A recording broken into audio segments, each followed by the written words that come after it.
All right. So a sad day, sad way to kick off the podcast, but we're going to do it here. We want to send our condolences to Jimmy Hayes, family, friends, loved ones, children. 31 years young, passed away today. Never an easy way to start a show, but absolutely sad. I mean, it's sad across the board what we're going to get to here in the first couple of minutes, but it definitely needs to be talked about. I know Jimmy Hayes seemed to be like a fun-loving guy. Everybody really enjoyed him and enjoyed having him around. You see all the NHL players and different people reaching out and saying what he meant to them and what a person he was. So not an easy way to kick it off. But what are your thoughts on Jimmy Hayes there? Well, it's always sad when someone in the hockey community passes away or just passes away in general, right? Like it's never something that you want to see in the news or something you want to pop up on your phone.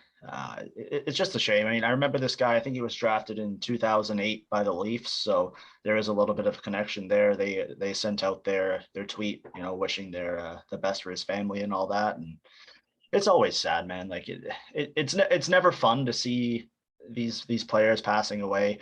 I mean, it's been such a crappy couple of years, especially with these deaths. Obviously we had the Humboldt Broncos one. I'm sure we're going to get to it, but we had the junior players pass away in a car crash this weekend too. So it's never fun. And like you said, thoughts and prayers to his family, and hopefully they can get through this tough time with the hockey community. I mean, that is one thing that we talk about Colby Cave and his unfortunate passing, but if you look at like the stuff his wife posts, that the hockey community is surrounding him. Like she's always surrounded by players, coaches, GMs. They're always reaching out to her, making sure she's okay, making sure she's getting that support. And all these families do. Like you saw, even with the Broncos, we saw that hockey community come together. And it's such a inclusive community when it comes to stuff like this. Yes, it does have its dark spots, but when it comes to losing someone in the community, we all kind of seem to get together and help each other out. So if you want to take a light out of a dark situation, then that could be it. But yeah,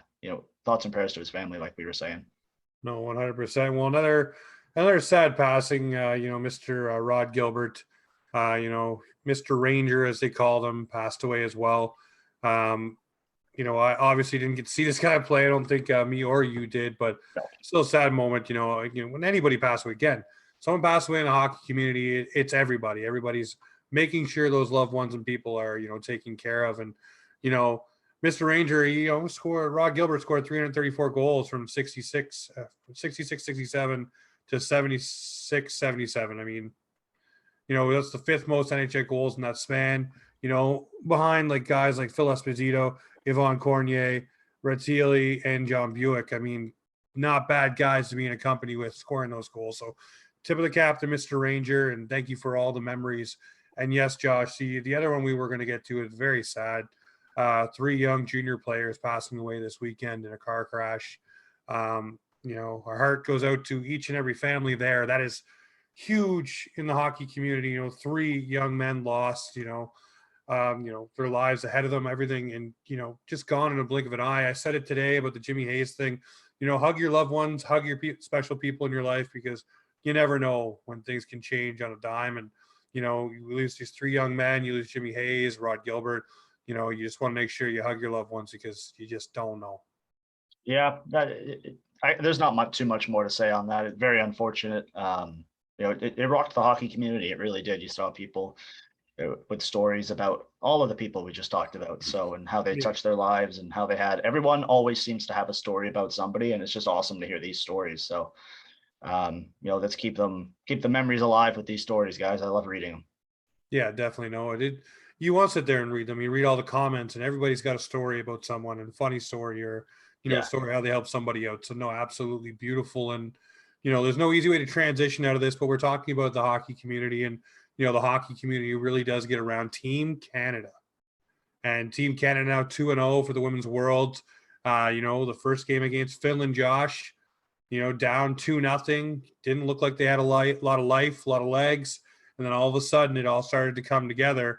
And I made the quip to my wife. I said, Spoons is going to have something happen, wrap around, pass out front, scores, and then of course, Poulin scores as well, just waiting for those goals to happen. And then the young girls on the team jumping on and making an impact, making it felt. Those two on the same line hasn't happened with Team Canada before. but they made that impact in game one, and it just continued against Russia or ROC or whatever you want to call them now. Team Canada kept it rolling. We want to see what they do tomorrow night, but hey, 2-0 to start the tournament. Josh, how are you feeling about Team Canada? Were you like me when you first saw it and said, oh God, they're down 2-0? Is this going to be the slaughter of a year that we don't want to see for Team Canada? Of course, they turned it on, but how'd you feel to begin with? I was never worried. Like Finland go up 2-0. Any team can strike quickly in a hockey game. Finland scored, I believe it was about 2 minutes into the game. Canada takes a penalty 2 minutes later, then another one a minute and a half later. Both tripping penalties. Where's the second one on Turnbull tripping? I don't know, but they called it, so it is a penalty. And then Finland score on the 5-on-3. You take another penalty, but you were able to get out of that. And then once the second period started, man, it was an onslaught. I believe they had 25 shots in that second period. Jamie Lee opens up the scoring for Canada, and then literally 21 seconds later, Captain Canada Marie-Philippe Poulin scores. Yep. We talked about her when we did the preview. And then another player we talked about going into this tournament was Aaron Ambrose, who just had a goal, 2 minutes into the third period to put Canada up 3-2. And then we had Sarah Filler, great goal, puts Canada kind of the insurance goal. That really did put the game away. Finland didn't really stand much of a chance after that. That was, that did it. And then the empty netter scored by Brianne Jenner. So, we had 5 different goal scorers in this game. It really showed the depth that this Canadian women's team really does have. And they've been a lot of fun to watch. I thought they would have more of a test against the Russian team, but they didn't. It was a dominating game. Just watching it, I felt like this team was really dialed in. Russia only had 7 shots. I'm going to call them Russia. I don't know what the abbreviation of it is. Russia only had 7 shots, but then in the first period, Canada, 17 shots, second period, 21, third period, 24. They did not let up. They didn't care. Odd stat for this game was Canada went 0 for 4 on the power play, though, which was kind of weird, but it doesn't really matter. Coming out of the first period, it's 0-0. So you're thinking, okay, maybe Russia can steal one here. But then no, Sarah Phillips scores, Ella Shelton scores, Aaron Ambrose scores. Boom, it's 3-0 at the end of the second period. And then Canada gets 2 more. Daoust and Johnston score, pretty much puts the game away. Russia really never stood a chance. But, shout out to the Russian goaltenders. 61 shots and you only give up 5 goals. That's not bad. No, it's not bad at all. Not bad at all. And, there's a little bit of a theme that I've seen here going with both games, too. Remind me of another team with a maple leaf on their chest. That first period, getting started, being ready. Both games, they came out blazing. Yeah, Maple Leafs do that, too. But they just don't seem to put the puck in the net. So, that first period so far has not been the friend of Team Canada. Hopefully into the next game, they can get that fine tuned, because on Thursday we do have Team USA, and then you start jumping into the quarters. So you want to make sure you're ready and tuned up, because the USA is going to be the biggest test. It's Canada versus the USA in this tournament. I know we said that Finland and, Sweden may make some noise, but I do believe it will be those 2 teams come the end of it. But definitely that first period, I think they need to get on the board and get that confidence rolling early. But it seems like when the second period comes around, the dominance is there. Maybe the legs are there, all the nerves are gone. I don't know what it is, but it seems like they bring it together on the second period and start getting things rolling, at least for these first 2 games. So we'll see what happens going beyond that. Yeah, and just a note on the rest of the tournament. I believe this is the first year TSN has every game. So I've actually been able to watch some other teams that I haven't been able to watch. So like Czech Republic looks really good. They're 2-0. They beat Denmark 6-1. And then that game was good. It was entertaining. It was good to see some different teams. Switzerland hung in there for a 3-0 loss against USA. I thought that would be one of the games that was going to be a blowout. It wasn't. And then we get to see teams like Germany and Hungary play. We had Denmark and Japan. Japan beats Denmark 1-0. I didn't even know that Japan was in this tournament until 2 weeks ago, once I started looking into it. Czech Republic again beats Hungary 4-2. It's just games like this that make it entertaining. And, today we had Germany beat Denmark 3-1. I love seeing these other teams play. It's something that, you got to grow the game. And by having every game on TV, and if I'm at home on my work break, I'm done at noon at work and I could go back usually around 4 or 5 o'clock, I'll throw on a hockey game. It's great. It's Yep. fantastic. And I don't care who's playing. I want to watch hockey. I want to learn more Yep. about these players and grow the game. So, kudos to TSN for picking up every game, and kudos to the ladies playing. They haven't played in almost 900 days, and they look like they haven't missed a step. Every team's bringing it, the energy, the passion's there. You can hear the yelling after every goal. Just a fantastic tournament so far, and I really hope it finishes with a bang.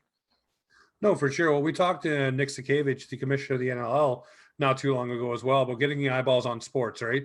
So you get the eyeballs on this tournament, and there's more games on TV for them to watch. So the more exposure you get, the more you get to know players from other teams and trying to get invested in different things. Because, like you just talked about the Czech Republic, you may not have watched any of their games or got to see any of their games because it wasn't a marquee event or a marquee marketing game for them.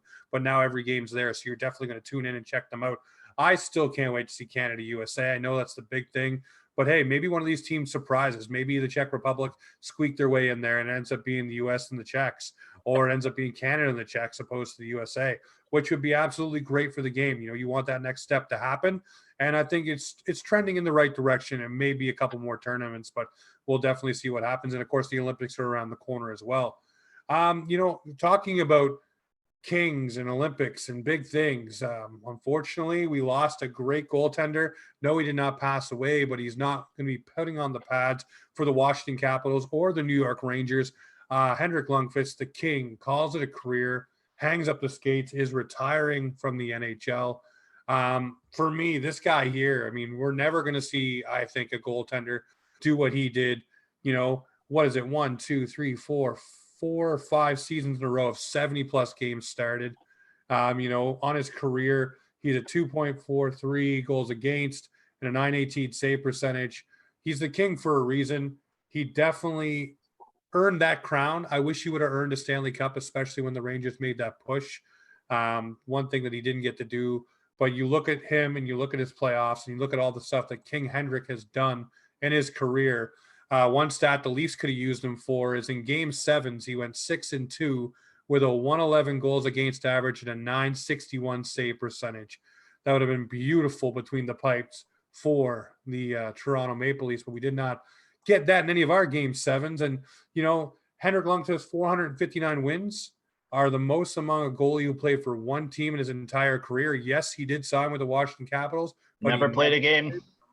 So Carey Price is the only other one who's close to him, and he's 99 wins back. So tip of the cap to Henrik Lundqvist for that, because we know it went to Marty Brodeur, but he decided to go over to St. Louis and dabble in their net for a little bit. So that does not hold water anymore. It is definitely Hank's record to have, which I think Carey Price will catch him with 99 games to catch, but we shall see. What are your thoughts on King Henrik and hanging up the skates? Fantastic career. He was a New York fan favorite. He loved it. This guy, it didn't seem he was that injured. I'm just looking at his game totals here. Like he got 53, 70, 72, 70, 73. Like he never really dropped below 30 until his final season of 2019-2020 when he still played 30 games. He was always fun to watch. He was a pleasure to watch. Great goaltender. One stat that is kind of weird: won Vezina Trophy in 2011, 2012. And I got asked this the other day. Do you think he'll get into the Hall of Fame? I don't know. He might not. You kind of need a lot of hardware to get into the Hall of Fame, I think. This guy didn't have it, but he does have a lot of goaltending records, so I think that would be enough to put him in there. Would I put him in there? Yeah, sure. People forget this about the Hall of Fame. It's not the NHL Hall of Fame. It's the Hockey Hall of Fame. So he might go in as an international player, right? He doesn't have to go in for what he did in the NHL. He can go in for what he did for his country, which is, phenomenal. And you knew it was coming though. Like we're starting to see some of our childhood players retire or stuff like that, or at least I am. So good for him. I hope he's in the best in his post goaltending career. I'm sure he'll end up in a front office somewhere, probably back in New York, public figurehead, walking around press boxes, shaking hands and kissing babies. So good for him. Congratulations. And hopefully that injury he has isn't too wearing on him in the future. No, it's hard. So you always want to take it easy with the heart and make sure that you can come back strong. So, hanging up the skates is a good idea. You're right. I do see him in a front office role, some kind of role, an ambassadorial role. I don't see him as a GM or a coach, but I definitely see him, doing the whole handshake thing and just being there for big moments and stuff like that, bringing in, and maybe I could see him as a goaltending coach. You never know, though, right? Because Luongo is now the GM of Team Canada, so we'll see what happens here. Hank versus Luongo, GMs of the Olympics. Here we go. That'd be great. Buckle up, baby. Let's go for it. All right. So before we get on to our guest today, by the way, the great Rod Pedersen is going to be on, host of the Rod Pedersen Show, on every single day on Game Channel. Make sure you check that out. Absolutely awesome. The boys over at the Rod Pedersen Show always jumping on the show and helping out. Clark Monroe, Darren Dupont, Rod Pedersen, you name it, Ritzy Max, all those guys. So tip of the cap to them and be on a little bit here. But hey, one thing you want to talk about. Yes, I see it right there. That's what we do here. You want to do a tip of the cap here to AEW and WWE. This one is you. I'm going to let you go here. We have 7 minutes before we have to bring the great Rod Pedersen on. So what do you want to talk about for the WWE and AEW, and why does it start with CM Punk? My Friday night was awesome because I was able to go to a bar with my brother who I haven't seen in a while, and we sat there and we watched SmackDown on mute, which was fine because SmackDown was terrible. But when AEW came on, this bar, they put on the sound. So we were able to hear everything, and everybody there, it was a wrestling theme bar.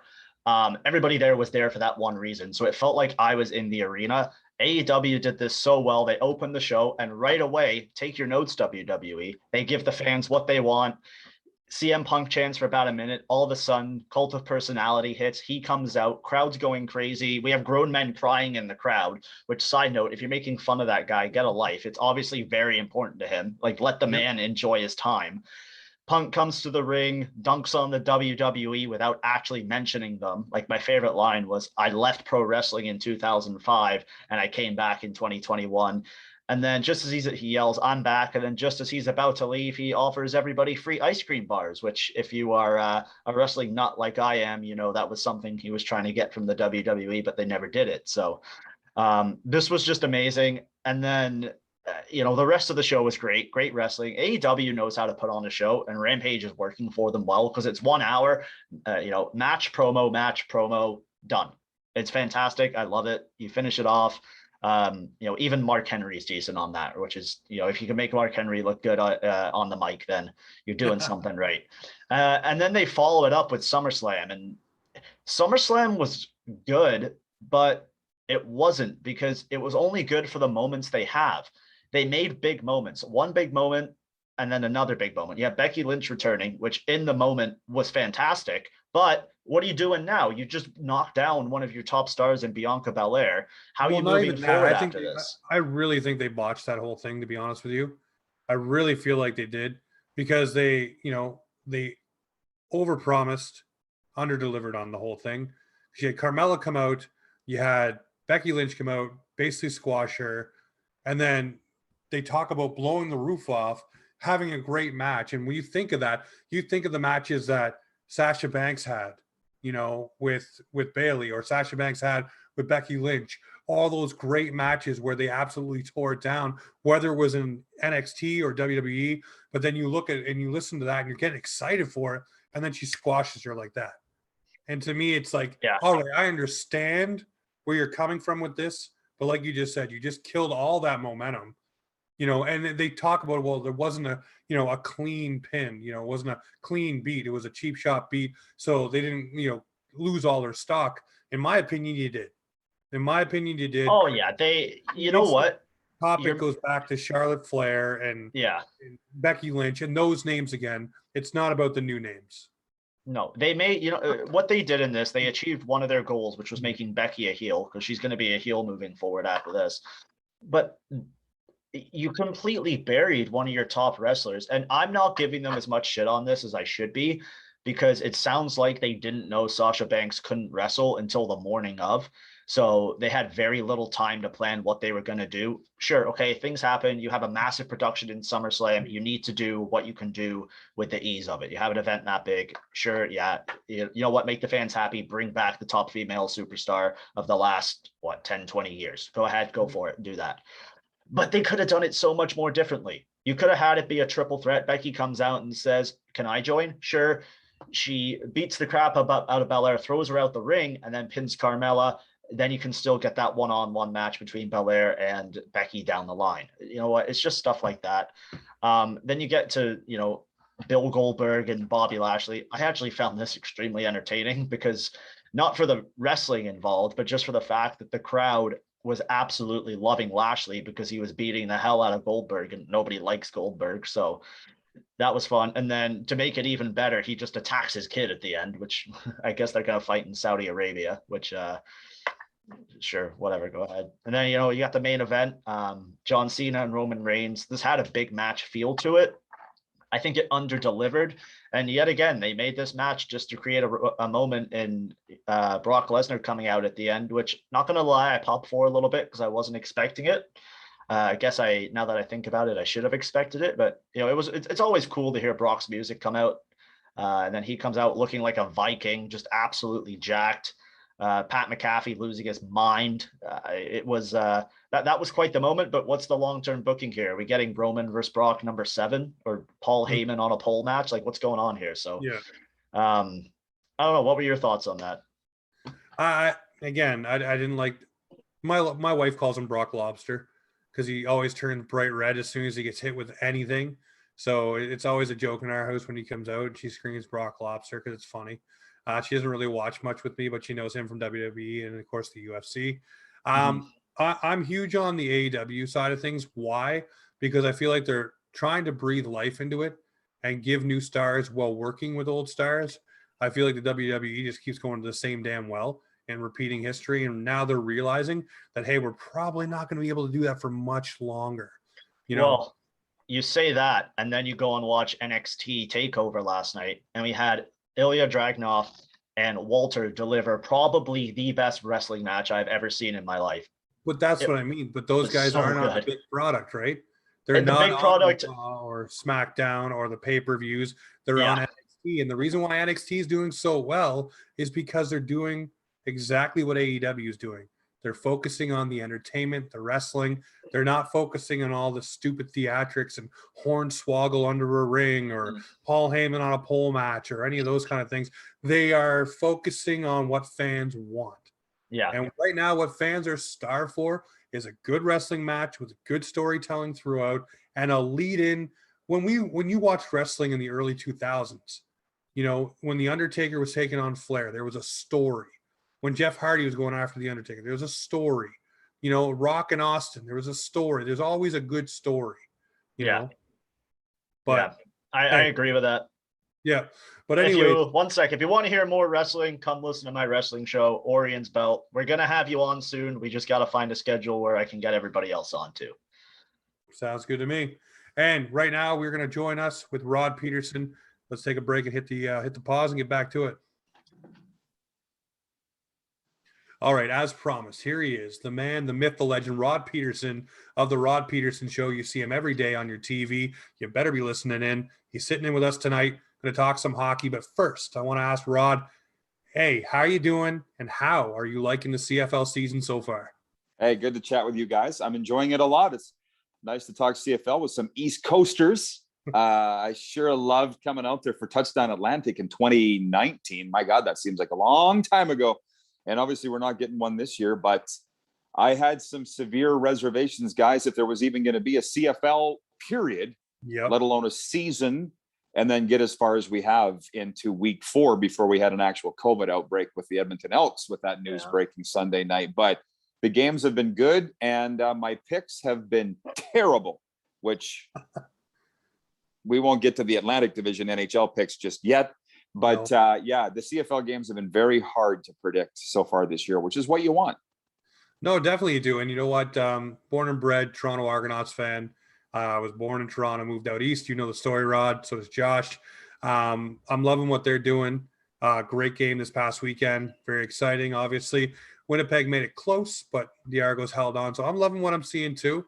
I'm glad the season's going. I'm glad everything's going off so far, other than what happened so far with the Elks on Sunday without a hitch. A lot of eyes on it. A lot of people getting excited about it too, which is a good thing to see. Wondering, Josh, for you, what do you think so far about the CFL season? I'm just depressed because my Ticats are 0-2. Not sure what's going on there. I thought they were supposed to be pretty good. What's going on with them, Rod? Because I can't seem to get to the bottom of it.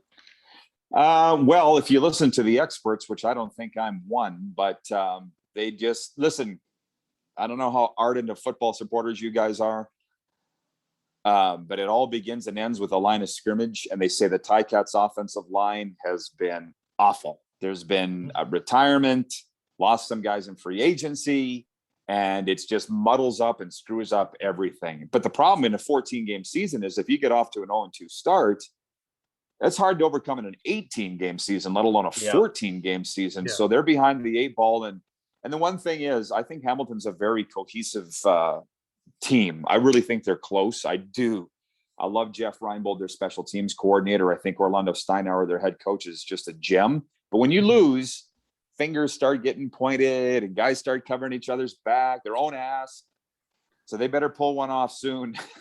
Yeah. What have they got this week? They were off last week, right? I wrote it down here. They got they're in Montreal Friday against a team that lost in not great fashion last week to a rookie quarterback. So we're already getting some fun storylines early on here. It's great to have the CFL back because like I said, I'm in Hamilton, so they're a pretty diehard fan base here. But the restaurants during games are pretty hostile right now. So I'm hoping they get a win soon, just so I can feel safe while I'm enjoying my burger. You know, the benefit of being on the East Coast, I don't have to feel the direct heat of any of my teams losing. Well, except for maybe the Maple Leafs, because a lot of Boston and Montreal fans out here. But we'll touch on the Atlantic Division, like Rod said, a little later on. Well, another thing I wanted to ask you about, Rod, obviously, we just started our new branch, Offside LAX, had Nick Sakavich on talking about the National Lacrosse League. Now they got the draft this weekend. Wondering for you, just want to get your quick thoughts on the expansion and then, of course, what's going on with the NLL. It seems like things are a booming there. You got the TV deal coming in. You know, now they're going to be on TSN with the game of the week. They're talking about tentpole events, kind of like the Field of Dreams and stuff like that. They want to have something big next year. For you, the NLL, is it taking off, and is this thing really going to grab hold? I'll ask you because you seem to be in the know. Well, no more than any other fan, but I'm a huge fan. And I think Nick Sakavich, were you on for that interview, Josh, with Nick? I was. Jamie kind of got me into lacrosse because he asked me to be on the show. I'm like, yeah, sure, I can learn about lacrosse. And I've been loving learning about the sport, seeing the history of the different teams. So that's something I've really enjoyed. I actually learned a lot on that interview. So for my second lacrosse interview, it was actually quite intimidating, but it was not bad. So, well, all you got to do is learn. And one thing I learned about the lacrosse people is if you show interest, they'll open the doors to you, man, whatever you want to know. And Nick Sakavich to me is a savant from everything I can. This guy is sharp. So when I left the CFL, I had a lot of different leagues and sports saying, hey, come try us out. And some I didn't really care for, and some I fell hard for. Auto racing is one, and another one is lacrosse. And it's the action. It's the absolute action. So you talk about the expansion. I'd heard rumors of Las Vegas coming, but when they announced Fort Worth a couple of years ago, I thought that was going to be Las Vegas. But then Vegas came up, shortly after with Wayne Gretzky, Dustin Johnson, and Steve Nash as owners. That is that's something that the NLL is going to need to draw in new fans. But you guys aren't old enough. And the early 90s is when the NLL first came on my radar because TSN was carrying the games. They were actually, I remember watching Toronto Rock way back in the day. Right. So maybe you are old enough. Sorry about that, Jamie. So for overestimating your age, but that's why they're going to explode again, simply because they're on TSN. And as much as we love streaming, and that's where my show started before we went to national television, ever since I became an NLL fan the last couple of years, they weren't on network television. They were only streaming, and it was kind of hard to find. So listen, with them on TSN, and I hope they only show Canadian games, because from what I understand, Halifax is packed every game. Is that true? It has absolutely a nuts environment. And Nick did say that every game that's on TSN, didn't he, Josh, that's going to be one Canadian team in each matchup going into, I guess, lacrosse night in Canada is what they're going to call it. So yeah, it sounded like they were carrying 2 games a week. This is what I took, 2 games a week. Each game will definitely feature a Canadian team, and one of the games will be a Canadian matchup. So it'll be 2 Canadian teams playing each other. That's what it sounded like. So that'll be pretty exciting. Well, and if they're smart, which they are, they'll show venues like Halifax and Saskatoon, because the Rush gets 15,000 fans a game, of which I'm a season ticket holder. They don't draw as well in Vancouver. They've had some bumps there. And we'll see what happens in Hamilton with the Rock moving to First Ontario Center. I think they'll draw well there. So Yeah. they got their ducks in a row with expansion. Does it not look to you guys like it's the healthiest league? Like they did a very smart thing. When the pandemic hit, Sakevich was like, we're done. Yeah. Like right away. We're not going to fool around and waste money. Yeah, there's no pussyfooting. It was done. Yeah. Right. And so they did their thing. And then I have yet to figure out how the CEBL did it. I have no idea how they've just completed a season here on Sunday. No COVID outbreaks.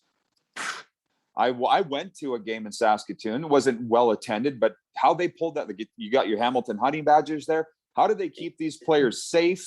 They did. I went to a couple Honey Badgers games. They did a really good job. That product, just a side note, sorry to go off track. That product needs more attention because I had no idea about the 9-point rule at the end of a game. So the first time I went to a game with my buddy, he introduced me to them. He's like, I'm not going to tell you what happens at the end of the game, but you're going to love it. And it happened. And I was like, oh, this is wicked, because now the clock is pretty much, doesn't matter. It's first person to hit this score wins. It was like an all-star game almost. And it just made it entertaining. And it wanted me coming back for more, because I'm thinking to myself, there could be so many different outcomes here. And I want to see what happens. There wasn't 95 timeouts to finish the game. It was, this is the score you got to get to. First team to get to it wins. I thought it was awesome. You just explained it far better to me than anybody else has, because I found it quite confusing, but you seem to just make it very simple to a dumb farmer like me. Yeah, exactly. Take your score at the 2-minute mark, add 9 to the leading score. That's what you got to get to. It was awesome.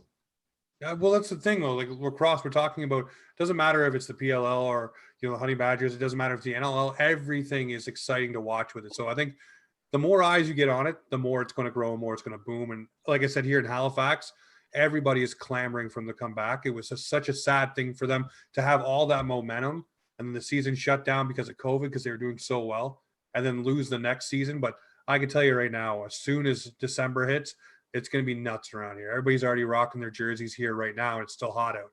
So yeah, the Thunderbirds are here in a hot ticket. So cannot wait to be a part of that again this year. Well, I've heard nothing but great things. So, and obviously I've had nothing but well, I've had a great time every time I've gone to Halifax. Trust me. It's a great town. It's a great town. If it's for NLL, I'm all in on that. Yeah, we got to get it done for sure.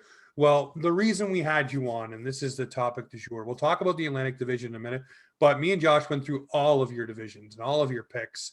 And I know you've debated them, and I've listened to what you've said, but I wanted to have you on and debate them with you, because we did this last year, if you don't recall. Yeah. Down everything just before the season. And of course, I was wrong on Calgary. I was wrong on Toronto. I was wrong on a lot of teams. But as was I. Hey guys, I had Buffalo making the playoffs. So, yeah. So I want to run through the Pacific, the Central, the Metro, and we'll leave the Atlantic for last, just because of the fun that will be.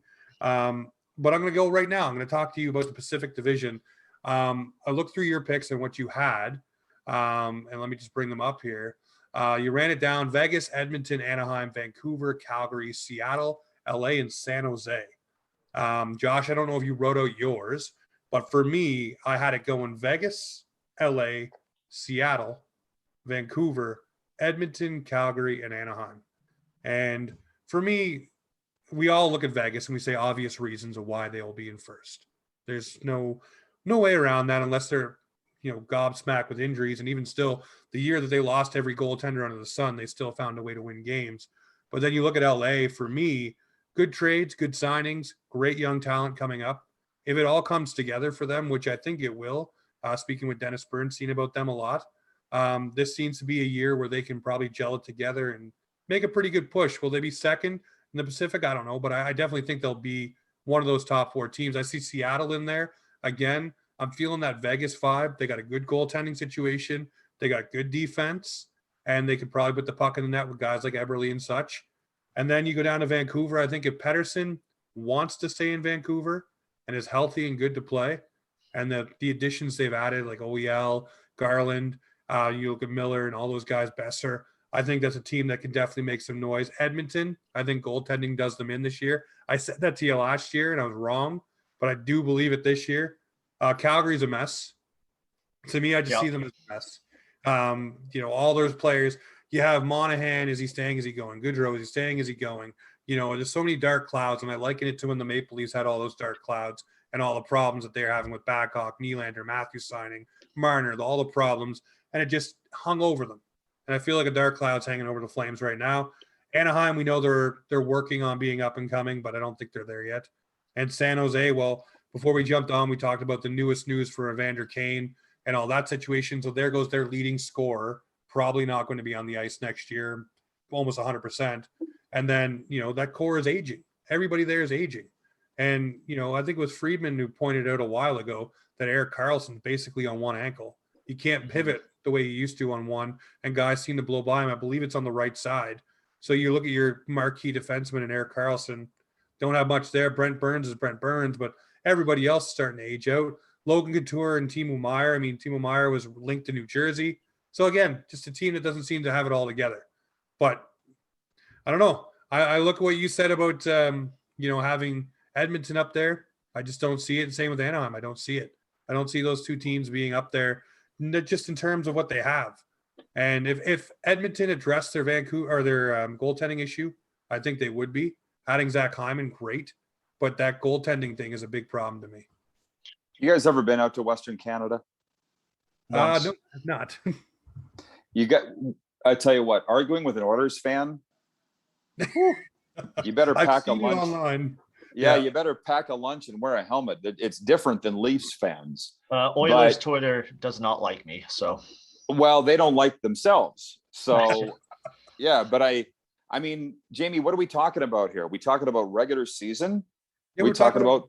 No, I know. I'm rhetorically asking, what are we talking about here? Because, I mean, I think you had the Leafs number one. I don't know if I had them to even make the playoffs. But to be honest, the implosion that they had in Game 7 against Montreal was more embarrassing than missing the playoffs. But we're not there yet.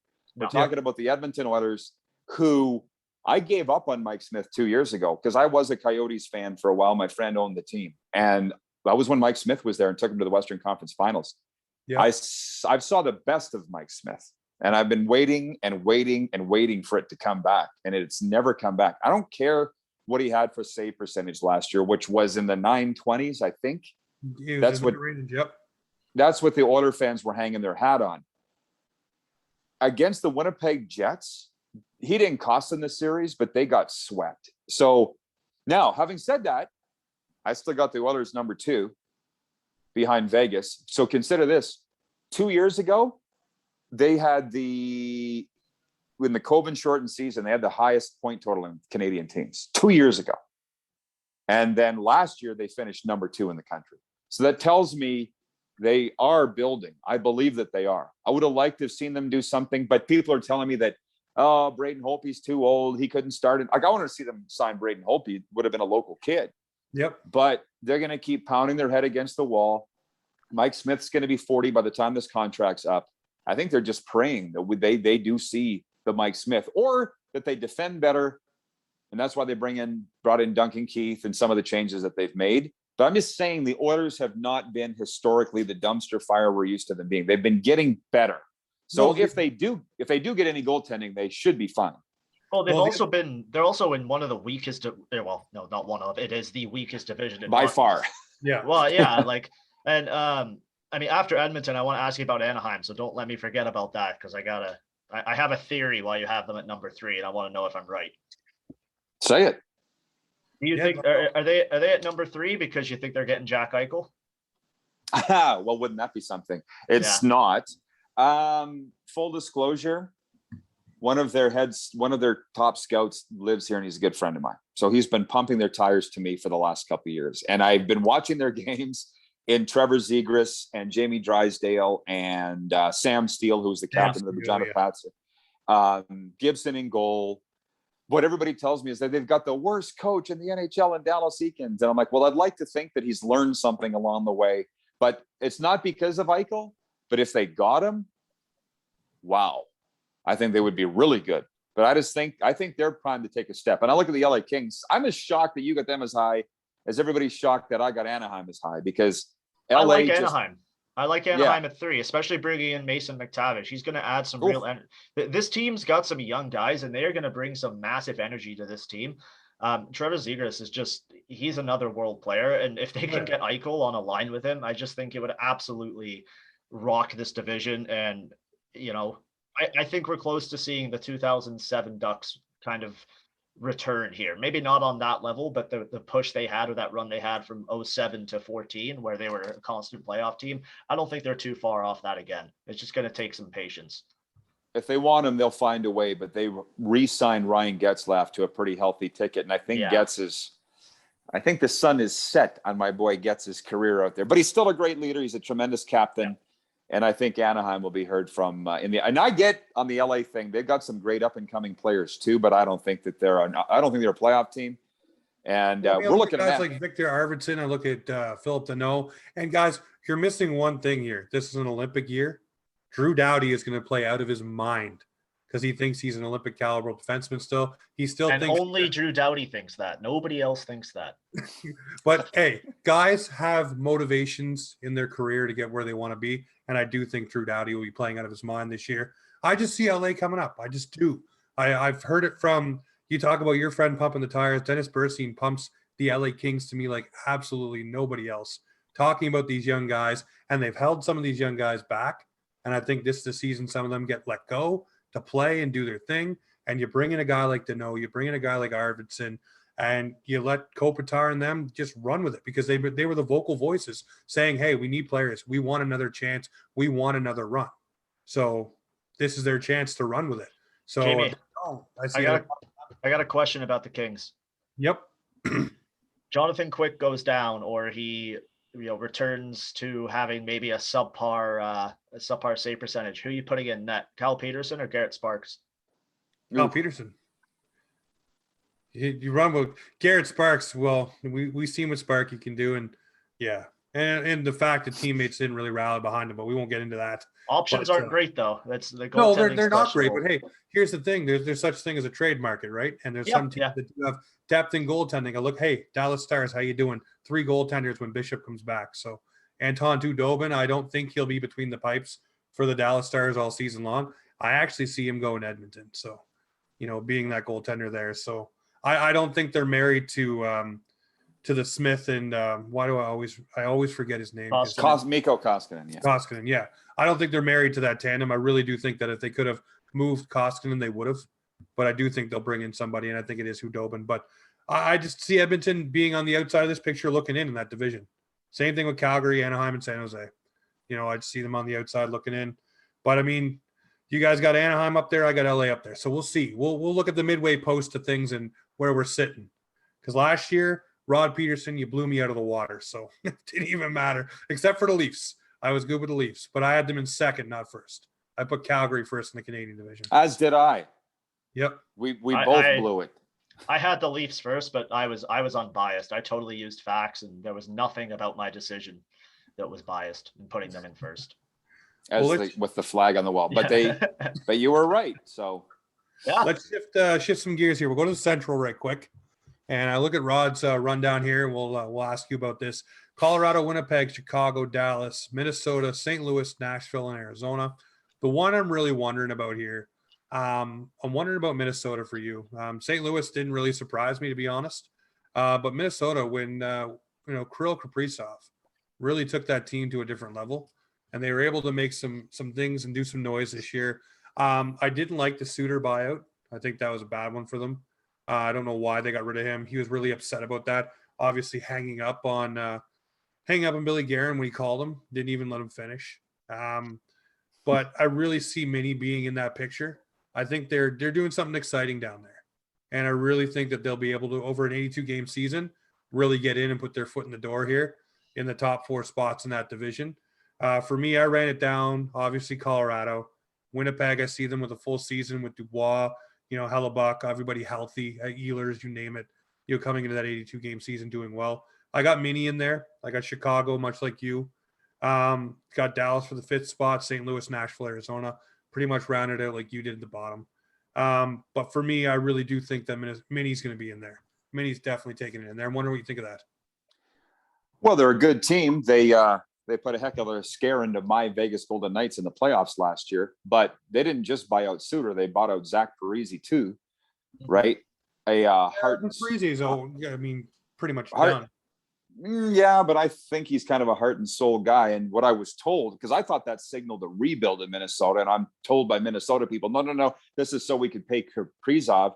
And then he's threatening to go to Russia, which we just learned today that he's now going to stay in Minnesota, which I think we all thought he was going to. That whole story was so dumb because they said they were going to pay him $10 million plus, and the salary cap there is like $14 million. So I don't know. I never believed it. I never believed it in the first place. And yeah. So I don't know. There's something with Minnesota's not sitting right with me. Okay, Jamie, something's not sitting right with all the upheaval that's gone on there. So there's some very good teams in that division. Believe me, I had to hold my nose to put Nashville 7th. It wasn't easy to do. Max probably got real upset with you. Yeah, well, I don't care about that. But that one was tough. But that's not the toughest division in the NHL. But I think it might be the second toughest division in the NHL. Certainly to predict, I found it very tough to predict. Do you really think, and Josh, I'll let you jump in too on this division. Do you really think that Chicago with Marc-Andre Fleury between the pipes is going to be that much better? I do. And I think a lot of the guys like Taves coming back and such, I really do think that they're going to be able to make a lot of noise. And again, I look at the LA Kings and I look at the Chicago Blackhawks. Chicago's got some young talent, got a great goaltender now coming in. Taves coming back healthy, looks rested, out at the concert with all the boys having fun, looks in good shape. You got Kaner and all them coming back to bring Cat, you name it. And then of course you had Seth Jones on the back end, so another marquee ticket there. So I see Chicago being able to make those noises. But do you think with Flower and everything, they have enough to propel them into the playoffs? Oh, well, Chicago's still Chicago. And until they're not Chicago, they're still going to be Chicago. They upset the Oilers 2 years ago, right in the play-in round. They scared a lot of teams last year in the COVID-shortened season. And Lehkonen, who will be Fleury's backup, I watched Chicago play a lot of games. They're still Chicago. And, Flower, by the way, it's not just him coming in to stop pucks. He's going to have a chip on his shoulder the size of Manhattan, right? To prove everybody wrong, and then he can still play. I never believed for 1 second he was going to retire after Vegas showed him the door there. So a determined Marc-Andre Fleury, look what he's done for Vegas the last 3 years. But I said Vegas is my team. He cost them the Montreal series. So not only is he going to try to prove Vegas wrong, but just vindicate himself because he doesn't want to go out that way. And for all the reasons you just said about Chicago with their roster, I think they're going to be a playoff team for sure. Can I ask you a question about Vegas? Just on a side note, I know they're your team. Are they starting to get a flavor about them, about the way they're dismissing people? And I had the exact same question. Trading guys out there, and they bring guys in, but you're never going to be staying, it seems. And it doesn't matter how much you've done or what you've done for the franchise. It always seems to be there that the door is revolving. And I'm wondering for you, as a fan of them, do you see that and do you feel that, or is it just us as outsiders saying, No. They've been saying that for a couple of years, and it's true. And what people don't understand is, I know the people that run that organization very, very well because they're all Western Hockey League guys. And the general manager, Kelly McCrimmon, won 2 league titles with the Brandon Wheat Kings, and that's how he ran his junior team. And he said, we don't do anything different in the NHL than we did in the WHL, on the business side and the hockey side. It's as long as you're doing your job for Kelly McCrimmon, you won't have anything to worry about. But if you don't, there's the door. And he's won with that method in junior, and they've been in the NHL, guys, 4 years. They've been to the conference final 3 times. So they do have that reputation. He doesn't care. And I've known a lot of people that have worked for Kelly over the years, and that's their thing. As long as you do your job, you'll have no problems with Kelly McCrimmon. You screw up, God help you. And ask Marc-Andre Fleury. Did that his agent with DeBoer, the sword through the back, the stabbing in the back sort of stuff, the DeBoer sword, was that a nail in the coffin, so to speak? Not the final one, but did that cause some unrest? Hey, it wouldn't have helped. Yeah. It couldn't have helped. No, Peter DeBoer and Kelly McCrimmon are strong enough to not worry about what an agent's saying. Alan Walsh, I believe is his name, isn't it? Yep. Putting it on Twitter. But it couldn't have helped. But with the guys that I've talked to in Vegas, that never caused any problems between Robin Lehner or Marc-Andre Fleury. And I'll tell you something. When they lost to Montreal, nobody around Vegas, I'm talking about the media especially those that work for the team, would say that Fleury cost them the series. I was saying it from day one. And then after they traded him, that's when it started to come out. Because people were saying, oh, money's an issue.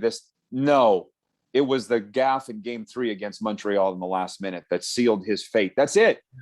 Yeah. So clearly the sword thing didn't help. It became an elephant in the room. All things being equal, guys, Marc-Andre Fleury won the Vezina last year. Yeah. He's a better goalie than Robin Lehner. I would have taken him, but he cost them the series and he had to go. End of story. And as far as I'm concerned, them trading him confirmed that. Yeah, no, 100%. Josh, do you got anything else to go with the Central Division? To me, and I don't want to sound rude to the teams, but this is the most uninteresting division that I'll be paying attention to this year. Like, I know, me too. There's two stories here for me. It's Colorado seeing if they can keep rolling, which I think they will, and Marc-Andre Fleury in Chicago. I want to see how he does, but nothing really in Winnipeg. Dallas is kind of mundane. Minnesota, we'll see. It kind of depends what happens with Kaprizov and the type of contract he gets. St. Louis, Nashville, and Arizona's stories are going to come from off the ice. So we'll see what happens there, but I don't know. Nothing really exciting in this division. All right, let's get to one of the exciting divisions then. The Metro Division, obviously a lot of teams, a lot of movement, a lot of players coming into different squads as well. Rod, you ran it down. The Islanders, Carolina, Washington, Pittsburgh, Philly, Rangers, Devils, and Blue Jackets. I have no qualms with the Blue Jackets or the Rangers. For me, I ran it down like this. The Washington Capitals will be first. Isles, Philly, New Jersey, Carolina, Pittsburgh, Rangers, and Columbus. I say Philly and New Jersey just because of the sheer moves that Philly made to shore up their defense and shore up the give a shit meter in Philadelphia.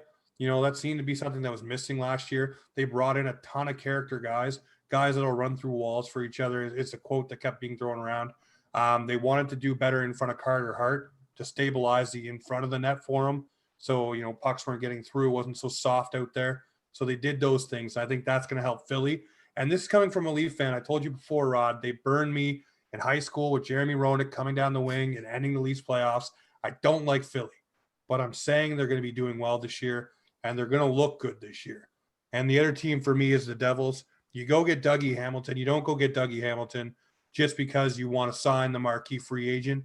You go get him because you believe in your young players and you believe in what they can do, and you believe in your young goaltender and everything that's going on in New Jersey.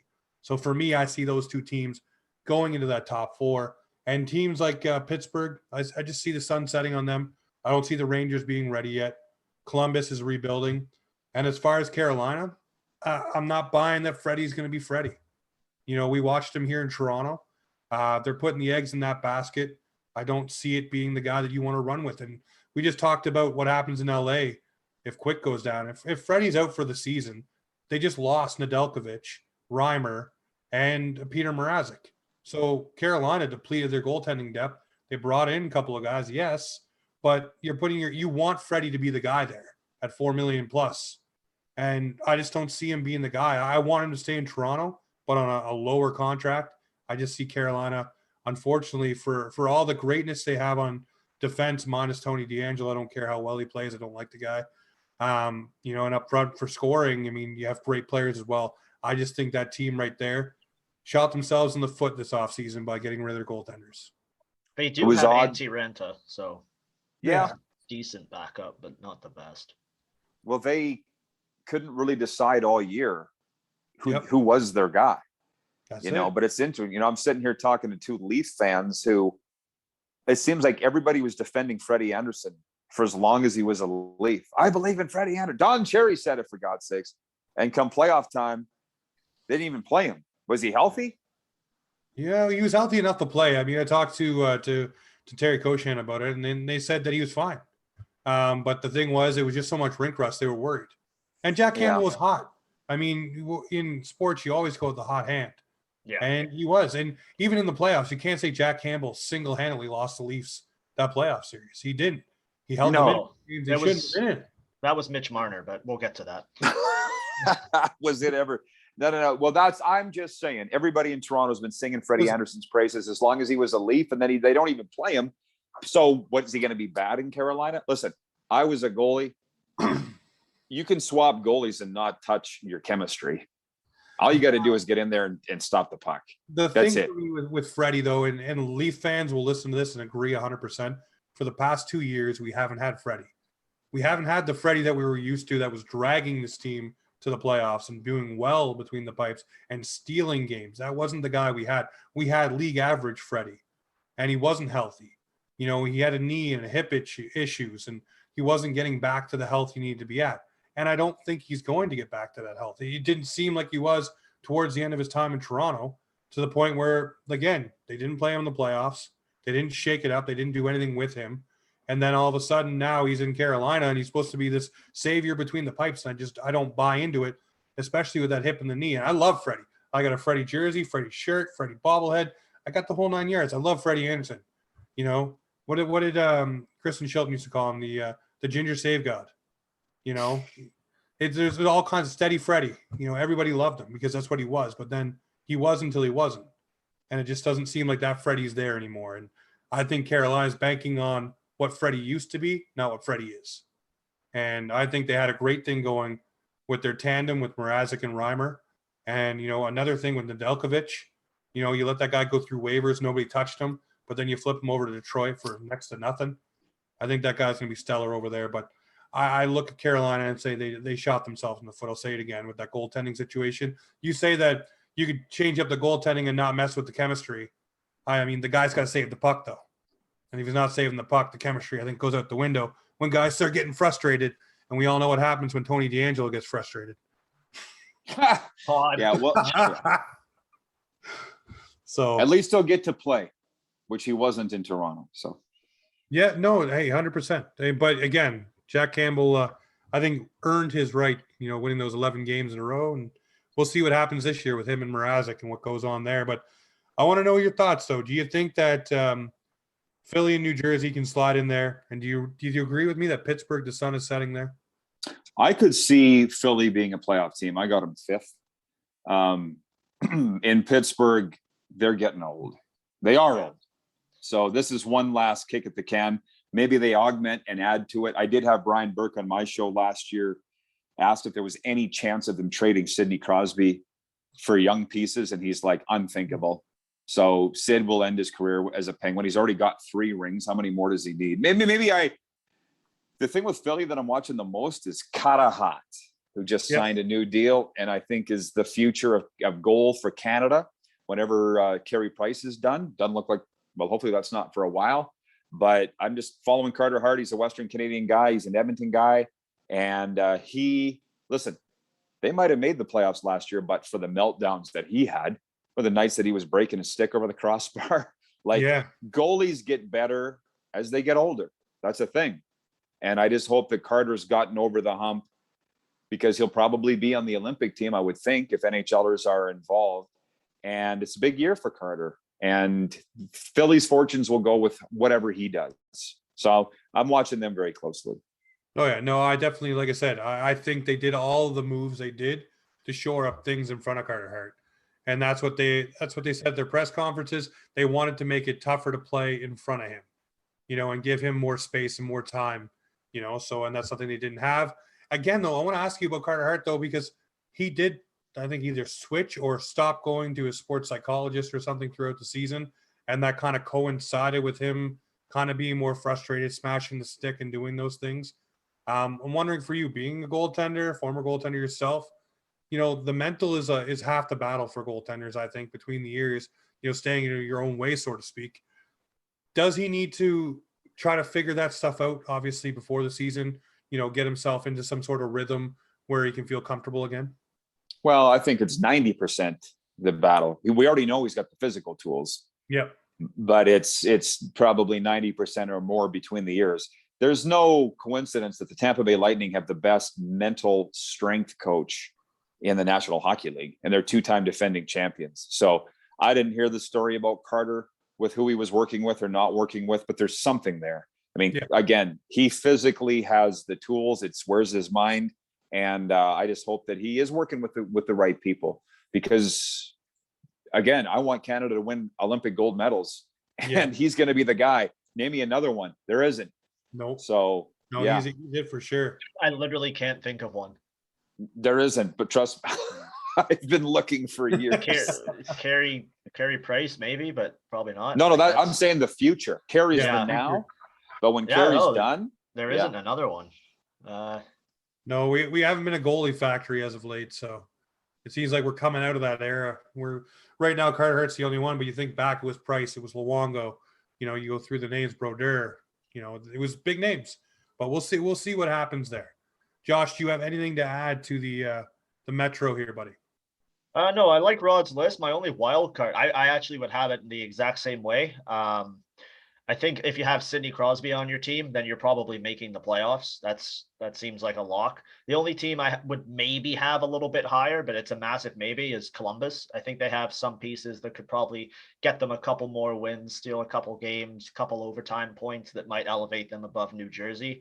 Yeah, we'll see there, but this looks pretty bang on. I like the Islanders. They're just gonna, just keep winning. They don't seem to lose. The exact quote I did, because Leaf fans will love this. I said Lou built it, so Lou it'll happen. Yeah. It seems to be the way. Just anything that goes against the Leafs goes the right way for the other team. So don't get me wrong. I hope they come in dead last and lose the lottery, but they're probably just going to finish first and make the conference finals. So yeah. What was the quote, Jamie? I said Lou built it, so Lou makes it happen. Right. Okay. Gotcha. Yeah, that's for me, because it seems like everything he's touched over on Long Island, every move he's made, everybody's questioned and said is wrong. Oh, look, he paid himself into a corner. And they've gone to the third round every year he's been there. So he's doing something right. Talk about Vegas. You got to talk about the Islanders and Lou, because something in the water there. All right, here's the one that I had the most fun with your Atlantic division. And we can jump all over this one. It's going to be fun. You got Boston, Florida, Tampa Bay, Toronto, Montreal, Ottawa, Detroit, and Buffalo. Now, for me, when I wrote out mine, I took Josh's approach, and one I should have took last year. I got Toronto first, Tampa second, Montreal, Florida, Boston, Ottawa, Detroit, and Buffalo. For me, Toronto ahead of Tampa?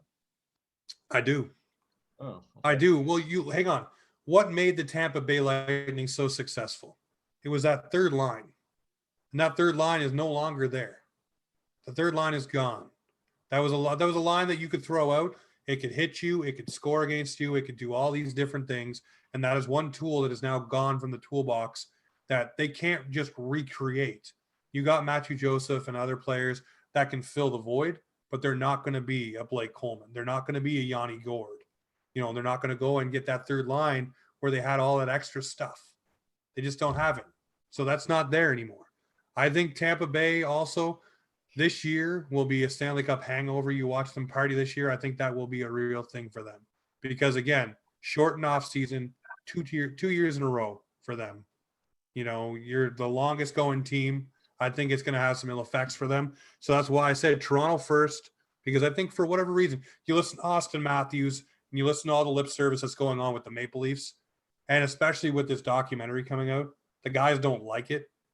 If you see Matthews though talk about that, the clip where they said in 54 years and we lost again, he said he effing hates it.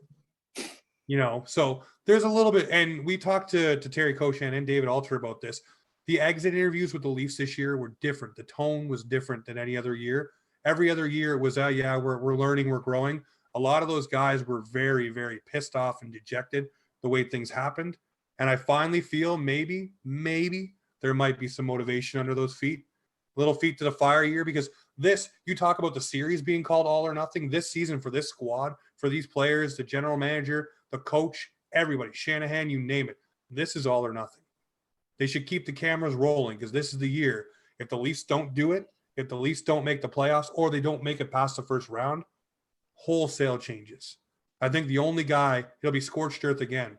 The only guy that would be safe is Austin Matthews, in my opinion, would be Austin Matthews. And maybe guys that you just signed to ticket deals like Mrazek. But I think Austin Matthews would be the only one that you'd say is untouchable. They'd listen to everybody else, because something would happen. It'd have to be a philosophical change for the organization if they go back to the well and it's the same thing, because then it's tainted. You can't say Yeah. we're going to fix it with one or two guys around the fringes. You got to go in and gut the core. It's all on the players this year. They keep saying, "Oh, this year will be different. This year will be different." I've heard that for 5 years. Get on the ice and score an extra goal in Game 7. Finish it in overtime. Do your job as a hockey player and make the play. Don't turn it over in overtime of Game 4. I ripped the Band-Aid Game off for 5. Josh right here. Just get it done. And I've made a decision this year. Last year, I was all in on this team. I was emotionally invested, reading every single article, listening to every radio show, listening to everything. I'm not doing that this year because this team's just going to let me down. Will I watch them? Yes. Will I be happy if they win? Yes. But if they lose to freaking Carolina 4-2 on a Tuesday night, am I going to be upset Wednesday morning? No, I'm not, because my Seattle Kraken, my new favorite team, probably won the earlier night. So we'll see what happens there. I hope they do well, but I'm not getting my hopes up this year. I said the same thing last year, so you know what? Go Leafs. Rod, I'll ask you about the Leafs in a minute, but I just want to ask you about what we flipped there for you. For me, I took out Florida being in there, and I took out Boston being in there. I look at Boston and I say, what makes Boston special this year? To me, they don't have Tuukka Rask. They're another year older. I know we say that every year, but you're looking at Linus Allmark to be your savior between the pipes. And I'm sorry, I haven't seen it in Buffalo. I know he put up some pretty good numbers on a bad team, but you're going with Linus Allmark over Tuukka Rask, who went for surgery, won't be back till February, maybe January, February, when he can get back on the ice and play. I think all the eggs go in the basket there with Linus Allmark. And I'm big on the goaltending this year. I don't think Boston will have it. And I don't see them making the playoffs. And I don't see Tuukka Rask even bothering to sign this year. I think he comes back in the offseason, and Boston tries to pick up where they left off next year. To me, Boston's still Boston to me. And they've re-signed Taylor Hall, and they've got Marchand, which I think always he's a heart and soul. He's a heart and soul guy. There's some guys on Boston. They're younger than you think. I think they've done a better job of retooling than some of these other teams like San Jose that have gotten old. St. Louis, the window's closed for them. Boston's still Boston until they're not Boston. Okay. They got rid of Chara and really didn't miss a beat as far as I was concerned. Pardon me? And they got rid of Krug as well. Right. So, I'm still a fan of Boston. I think that's probably the second toughest division in the National Hockey League. I'm looking at my list here right now. And I think Florida, Tampa Bay are always going to be good. You said what won the Stanley Cup for Tampa? It was depth, but teams come and raid teams like that come free agency. And that's exactly what happened. Or an expansion draft when you lose Yanni Gourde, who every night was a factor in the Stanley Cup playoffs, one way or another. And he's gone. So Tampa's going to take a step back, but I still think they're a playoff team. And we haven't even looked at the other teams. We talked a lot about the Leafs, and listen, you talk about exit interviews and all the rest.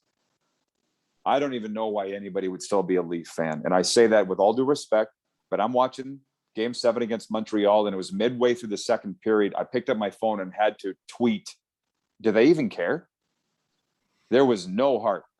No, that's the worst feeling as a fan.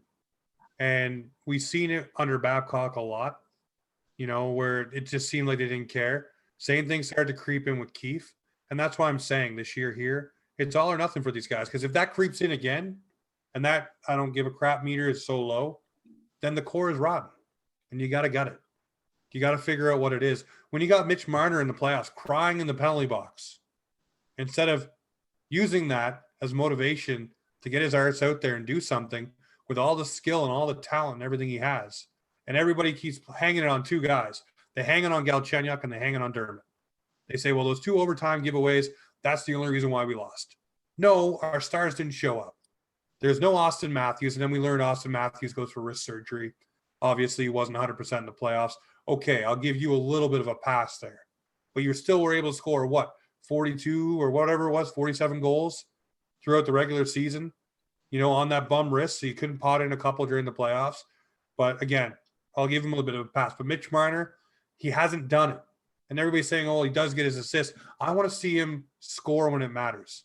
I want to see him do what Kasperi Kapanen did in Game 7 against Boston. Yes, they didn't win, but at least he drugged that puck down and scored. And scored shorthanded. Those things matter. Do something that Marner- matters. Marner's not that player and will never be that type of player, though. You're not going to get that from him. He but was he the needs, first playoffs. but he needs to find a way to adjust. And He was that first playoff series against Boston, laying down, blocking big shots. If you're not scoring, you better be doing something else. that's an adjustment, right? That's not his style of play. His style of play is for crossing the blue line, for some reason putting it between his legs onto his backhand and saucing it over to Matthews when he could have just passed it normally. But it's just, I don't know, man. Like, Rod, you'd agree though. You got to adjust. If you're not scoring, you have to adjust and you got to do something else. I would have never have given him $11 million in the first place. No, that's a different issue. Well, those guys, they remind me a little bit of McDavid and Draisaitl. Like, you just can't really do it with two guys. The Leafs have more talent than the Oilers depth-wise, but it can't just be on those two guys all the time. And when you talk about gutting a roster, when does Kyle Dubas have to pay for this? Babcock already did. You know, where's Sheldon Keefe in this? Where's Shanahan in this? I think the problem goes. I think the whole thing is gone. I think Shanny will be gone. Dubas will be gone. I think Keefe will be gone, and I think there'll be player personnel changes too. I think it'll be across the board. So you wait one more year now. Like, I just wonder. See what they're married to, though, right? They've all come out and they've all towed the same line. You know, and here's the big one. And you know what? I can buy into this notion. I've said this to you before. You know, with the Leafs haven't had a normal season underneath this group, with Keefe at the helm for coaching, Dubas without Lou over his head. But nobody else has either. No, they haven't. But at the same time, I'm just saying this group hasn't had a chance to do that. So that's why they're able to say, hey, we haven't had the opportunity. Give us that one last shot, and this is it. And that's why I said you should keep those Amazon cameras rolling, because this season here is going to be full of drama if they get off to a bad start or if they're blazing off. Buddy, it's the Leafs. They're going to have it no matter what. Yeah, drama. well, I mean, hey, you know what? They're cannon fodder for the other 31 teams in the NHL. If they're doing good, everybody hates them. If they're doing bad, they're the footnote to every story, because usually it's a team pulling something off crazy that happens, whether it's David Ayres between the pipes or it's, you know, a team coming back from 3 down in a series to go and win. You know, it's always something. So, I just don't know where they took their eye off the ball, though, because all last year I was the guy. If the Leafs won 2, 3, or 4 in a row, I was the guy saying, yeah, but they still lost to a Zamboni driver last year. But the Leaf fans were like shoving it in my face and, oh, this is it. We're number one, which they were. Guys, they were number one for wire to wire. Yep. And then you get in a game 7 against Montreal and you act like you don't care. Like, I don't understand it. And I just wonder, where's that grit going to come from in Hart? You had Joe Thornton for 1 year. You know what? He was pretty good. Wouldn't you agree? He was. Wayne Simmons added the grit, and then he was hurt for half the year. But I don't know what's missing. I'm with you, though. They're climbing the hill somewhat. And look at Tampa Bay when they were swept by Columbus a couple of years ago. That was an embarrassment to them. You know, that might be the path that the Leafs are on. I don't know. Something's missing, and I don't see them adding anything this offseason to take care of that. Well, you know what? We talk about grit and toughness. We talked about Wayne Simmons and Jake Muzzin being the guys to do it. They did bring in a guy named Curtis Gabriel. They did bring in Nick Ritchie, guys that can go in your lineup and do things. I would say Nick Ritchie is a very poor man's Zach Hyman. Won't have the same workhorse ability, but scored 15 goals last year, can grind you out on the boards and throw some hits. So, I mean, that's a guy you can count on to do things. They're hoping Bunton's going to be something. They looked at what Philip Deneau did to their best players and went and signed Camp out of Chicago. You know, he was a very defensively stout center and a good guy in the faceoff dot. So I don't know. They addressed what they needed to address. They brought in a tandem goalie that knows how to play in a tandem with Mrazek. So we'll see what happens. But I mean, like I said to you, and I said to Josh, and this is it. This is the whole shebang right here for this group. If they don't do it, it's done. It's done. It's done. It's done. And I look at the other teams in the division. I look at Florida, and I say, I hope Bobrovsky is the Bobrovsky that's on this year. Otherwise, you're riding Spencer Knight a little bit too hard to start it out, in my opinion. Then you look down the list. Ottawa, they'll be a pain in everybody's ass all year long. Yeah, they will ruin team seasons this year. I do believe that. They will definitely make some noise. Detroit, they're going to try to make noise and have some fun, Nedeljkovic may steal them some games, and they'll see what they really have with that guy. And Buffalo, poor Buffalo fans. I don't even know where to start with them because I don't think they trade Jack Eichel. I just don't. You can start in Michigan because that's where their number one player is. So yeah, start there and look backwards. No, I listen. I get what you're saying, but I look at Buffalo and I say, man, I said it. I don't think you're going to get what you think you're going to get for Jack Eichel. Not with the neck issue. The chance that if something goes wrong with whatever surgery he wants to go for and he doesn't get to play, those things are definitely going to be problematic for the Buffalo Sabres. And even still, you trade a player like Jack Eichel and say Jack Eichel comes back and is Jack Eichel for whatever team he goes to. You are not getting the same assets back that replace the Jack Eichel no matter what it is. It's not happening. It's just not happening. Your team is going to be less than. And yes, you can have power. And yes, you can go get Shane Wright or even your boy Connor Bedard maybe in a couple of years. But is it going to be anything for Sabres fans to hang their hat on now, which is they need something now to hang their hat on. And there's nothing. The only thing there is to hang their hat on. What was the name of the coach who replaced Ralph Kruger near the end? Granato. Yeah. They were well above 500 under him the rest of the way. Like maybe they were going the right way.